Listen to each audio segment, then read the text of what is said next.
Frame ಎಲ್ಲ ಹಾಕ್ಸ್ಕೊಟ್ಟಿದ್ಯಾ? ಮಾಡಿ sir, ನಿಮ್ಮ ಆಫೀಸಲ್ಲಿ ನೋಡಿದ್ರೆ ಇಲ್ಲಿ ಕಡಿಮೆ ಇತ್ತು.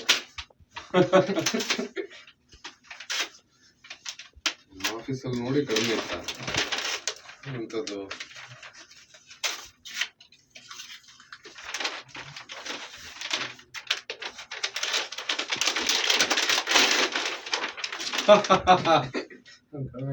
Super,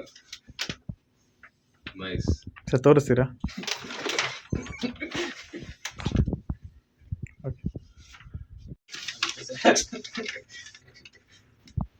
nice, thank you so much. ನಾನು ಅನ್ಕೊಂಡಿರಲಿಲ್ಲ ಇದನ್ನೆಲ್ಲ ಫ್ರೇಮ್ ಹಾಕ್ಸ್ಬೇಕು ಅಂತ. ಪರವಾಗಿಲ್ಲ, ನೀನ್ ಹಾಕಿದ್ಯಾ? ಇಲ್ಲ ಸರ್, ಇದು ಹಿಡ್ಕೊಂಡು ಹಿಡ್ತಿರಲ್ಲ ಒಂದು ಗ್ಯಾರಂಟಿ. ಆಬ್ವಿಯಸ್ಲಿ ನಾನು ಇದನ್ನ ಫ್ರೇಮ್ ಮಾಡಿಸ್ಬೇಕು ಅನ್ಕೊಂಡಿರಲಿಲ್ಲ, ಬಟ್ ಆಗಿದೆ. Nice, commissioner sir. ಸೂಪರ್. ಈ ಫಿಲಮ್ ಅಲ್ಲಿ ಡಬಲ್ ಆಕ್ಟಿಂಗ್ ಮಾಡಿದೀನಿ ಅಂತಾನೆ ಮರ್ತೋಗಿದ್ದೀನಿ. ನನಗೆ ಯಾರು ಇವನು